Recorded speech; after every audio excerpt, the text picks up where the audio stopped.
Welcome to the program today. Coming up on The World Today, Joe Biden wins the nomination ticket, becoming the presidential candidate for the U.S. Democratic Party in the November polls. Mutinying soldiers in Mali say they do not want power but want to set things right in government. Plus, the EU is set to impose Belarus sanctions over electoral fraud. Thanks so much for joining us on the program today. I'm Akaite Afia. So it was a big night for Democrats on Tuesday as Joe Biden was officially nominated as the party's candidate for the upcoming presidential election in November. The second night of the party's four-night national convention under the theme Leadership Matters featured elder statesmen like former presidents Bill Clinton and Jimmy Carter, rising stars of the Democratic Party, as well as prominent Republicans who made the case that Biden would return integrity to the White House and normalcy to American lives. Throughout the evening, Democratic leaders contrasted Biden's long experience with what they described as Trump's deadly mishandling of the coronavirus outbreak and his willingness to corrupt democratic institutions. With the four-day convention largely virtual due to the coronavirus, delegates from around the country cast votes remotely to confirm Biden as the nominee in a coast-to-coast roll call that drew instant raves on social media. After hearing from his home state of Delaware, which went last in his honor, Biden appeared to live alongside Jill Biden to thank the party for nominating him more than 3 decades after his first unsuccessful run for the White House. As we said before, former President Bill Clinton said his piece at the convention, slamming President Trump and calling the current Oval Office a storm center while urging Americans to elect Joe Biden in November. The presidential election is the world's most important job interview. At the end, we hire a leader to help us solve problems, create opportunities, and give our kids better tomorrows. That's a tall order this year, with the COVID-19 outbreak on a path to killing 200,000 people and destroying millions of jobs and small businesses. How did Donald Trump respond? At first, he said the virus was under control and would soon disappear. When it didn't, he was on TV every day bragging on what a great job he was doing, while our scientists waited to give us vital information. When he didn't like the expert advice he was given, he ignored it. Only when COVID exploded in even more states did he encourage people to wear masks. By then, many more were dying. When asked about the surge in deaths, he shrugged and said, "It is what it is." But did it have to be this way? No. COVID hit us much harder than it had to. We have just 4% of the world's population, but 25% of the world's COVID cases. Our unemployment rate is more than twice as high as South Korea's, 2.5 times the United Kingdom's, more than 3 times Japan's. Donald Trump says we're leading the world. Well, we are the only major industrial economy to have its unemployment rate tripled. At a time like this, the Oval Office should be a command center. Instead, it's a storm center. There's only chaos. Just one thing never changes: his determination to deny responsibility and shift the blame. The buck never stops there. Now you have to decide whether to renew his contract or hire someone else. If you want a president who defines the job as spending hours a day watching TV and zapping people on social media, he's your man. I guess the moment that topped the night was Joe Biden's wife and former Second Lady, Jill Biden, delivering a headline speech calling her husband the man to bring America back together. She touted her husband as a family man who is able to carry on with his work in the face of adversity, like after the death of their son, Beau. Following her speech, she was joined by Joe Biden for an embrace.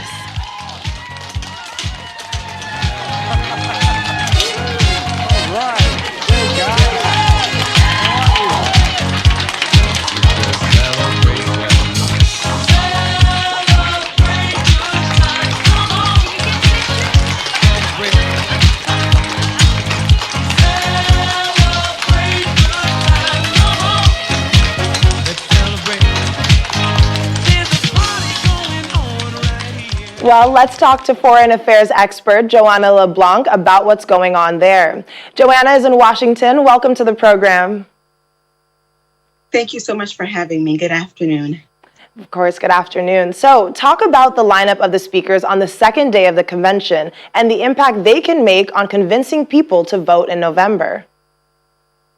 Well, first and foremost, I thought Mrs. Biden's speech was one that humanized Joe Biden in a way that is much needed. Considering all of the controversies that have been around the vice president nominee because of comments that he's made that have been taken out of context, sort of say. And I also thought that it was interesting that she said, as her family was broken after the tragedy, and in spite of the brokenness, they were able to pick themselves back up and continue to fight for the American people and represent the interest of all Americans and the global community at large in the United States Congress. And she also said, if they were able to do that as a broken family, can you imagine what they'll be able to do with a nation that they consider to be broken under the leadership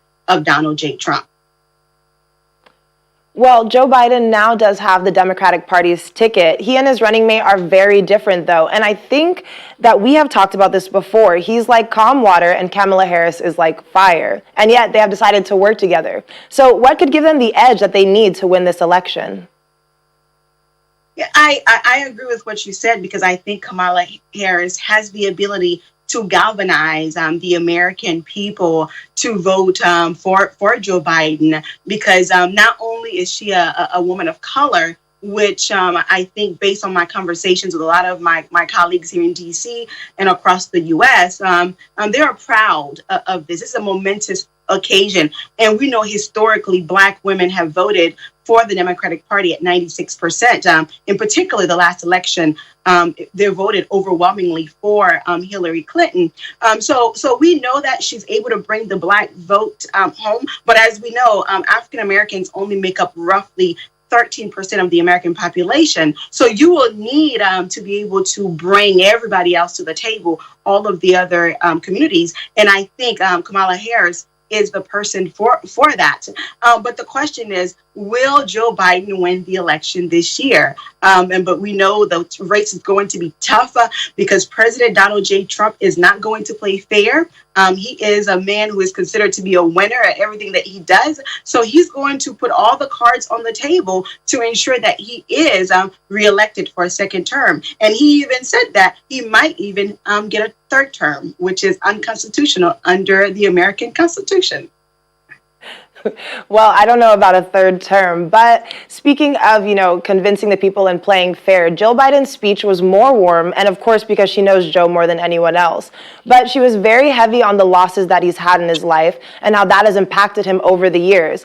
I kind of found that a lot of the speakers were bringing that up as well, and it almost sounds like they might be heading for some sympathy votes in this upcoming election. Well, one thing about America is that we like to see the underdog rise, right? And that's why that story is so critical. Americans like to see people who have had to work their way up through various adversities, because it makes you more relatable. And I think because of the nature of this election, it is critical for them to play on that more than ever before. Because again, the American people want to connect with you. They want to know that you too have had to overcome challenges, but yet look where you are. And because of your strength and your resilience, you can make America in a way great again. Well, let's see if this underdog comes out victorious in November. Joanna, thank you so much for joining us today. Thank you so much for having me. I appreciate it, as always. Well, in Mali, soldiers that ousted Mali's president, Ibrahim Boubacar Keïta, on Tuesday evening say they plan to set up a civilian transitional government and hold new elections. A spokesperson for the group, which calls itself the National Committee for the Salvation of the People, say they acted to prevent the country from falling further into chaos and do not want to stay in power. Now, this comes as the ousted president has faced anti-government protests in this week, with calls for him to step down. Protests in Mali have been growing for weeks, resulting in thousands marching through the streets calling for President Boubacar Keïta to step down, despite international mediation efforts to resolve a political crisis. The political unrest began after the country's top constitutional court overturned results from disputed parliamentary elections, paving the way for Keïta's party to occupy a majority of the vacant seats.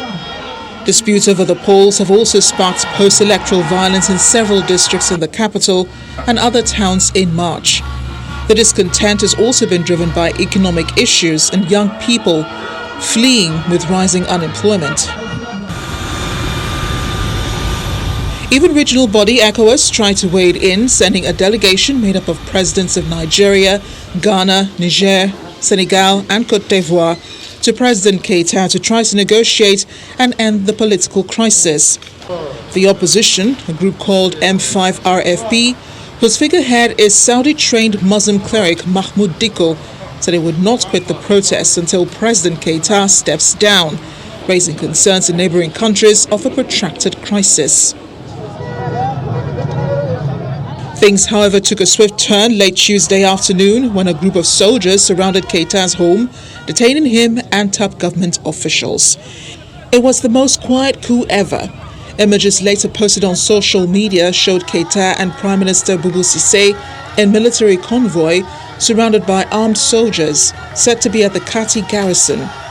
The state broadcaster went offline after the spate of detentions before coming back on air in the early evening.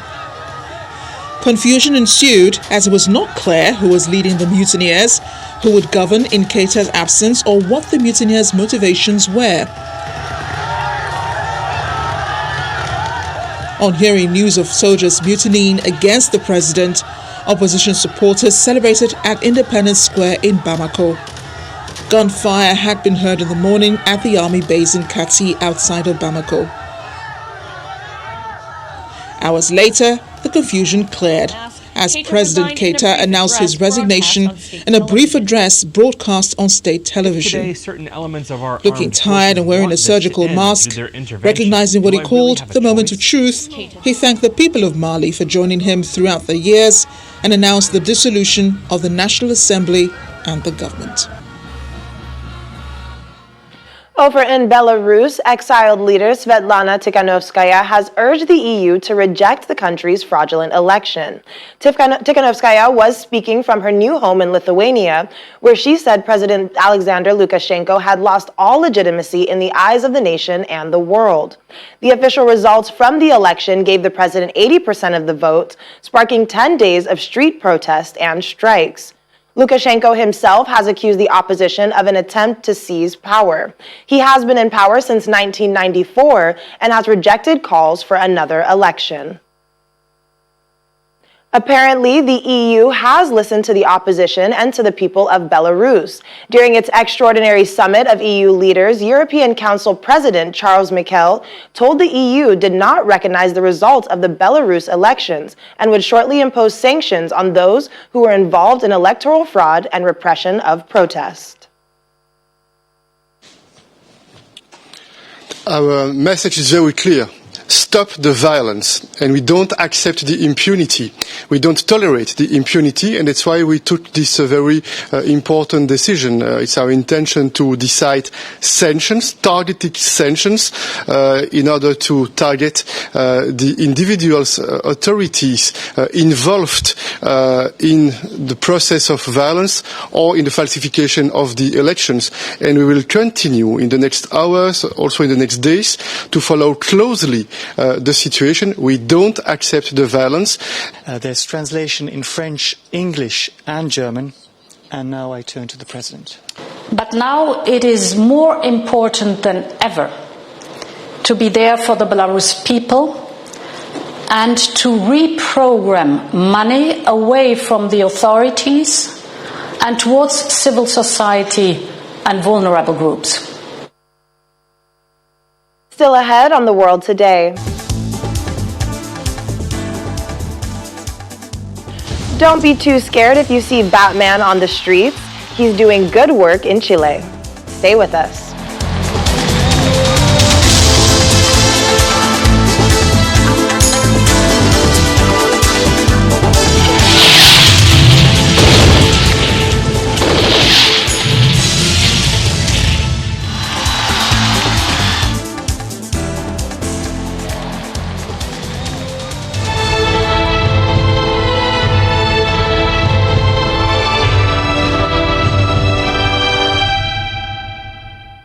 Welcome back to The World Today. Pope Francis has waded into the global vaccine race for the coronavirus with a call for the world's poor to have access if one becomes available. Speaking to a general audience from St. Peter's Basilica, he said it would be sad if access to a COVID-19 vaccine was made a priority for the richest, adding that it would be sad if the vaccine became property of such and such nation and not universal for everyone, but that it's imperative to find a cure for a small but terrible virus which is bringing the whole world to its knees. The global update.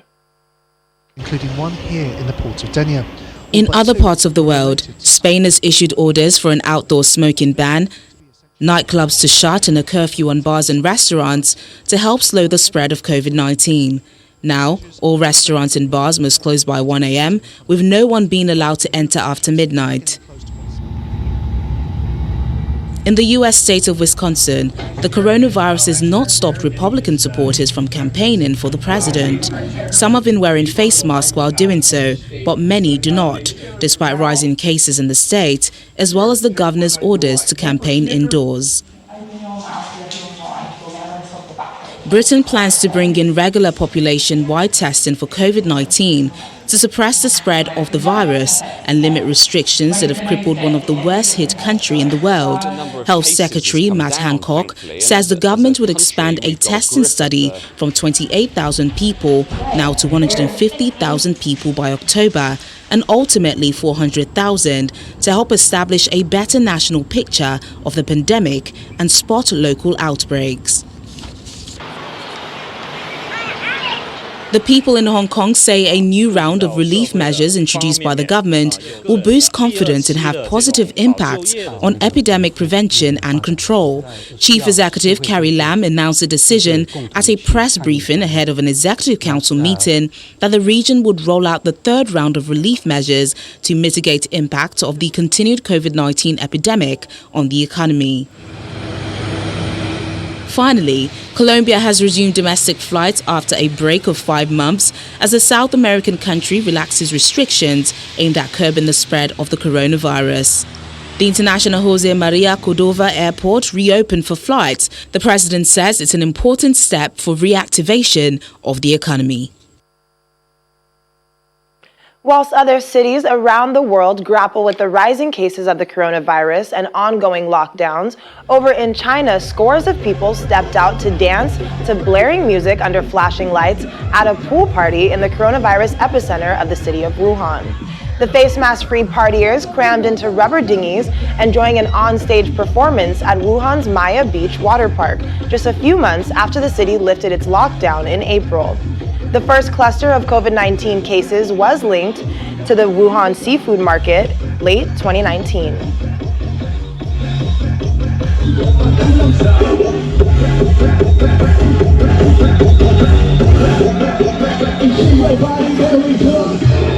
Meanwhile, in India, heavy rain poured down on the country's capital, New Delhi satellite city, Gurugram, yesterday, wreaking havoc in the city and causing severe water clogging and massive traffic jams.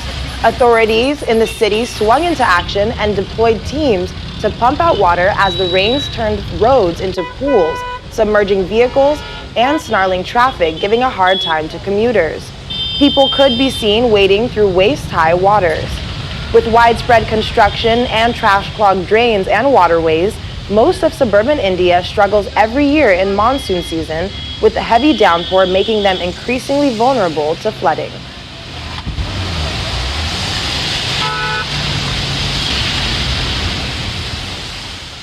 A huge sinkhole swallowed 21 vehicles after a road collapsed after midnight in southwest China. Video footage obtained by CCTV shows the moment cars parked near a shopping mall dropped into a huge sinkhole when the road in front of the building suddenly caved in. 15 vehicles have been lifted up and no casualties were reported. The cause of the accident is under investigation. Sichuan province, through which the Yangtze River flows, has been battling against a new round of torrential rainfall and raised its emergency response to the maximum level on Tuesday, August 18th.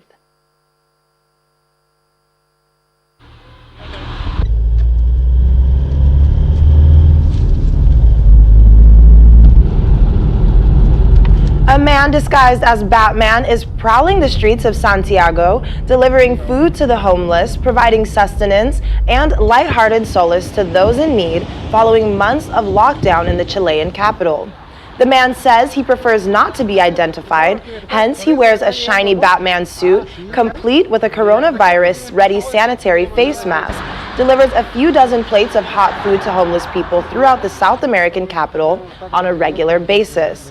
Restrictions aimed at curbing the spread of coronavirus have devastated Chile's economy, and unemployment has skyrocketed to over 12%, breaking a decade-long record.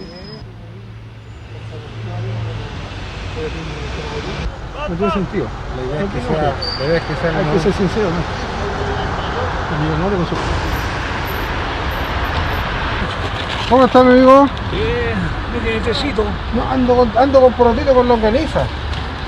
Están más buenos que... ¿Tiene una cucharita? Tengo. Tiene una cucharita, ya. Que te vaya bien.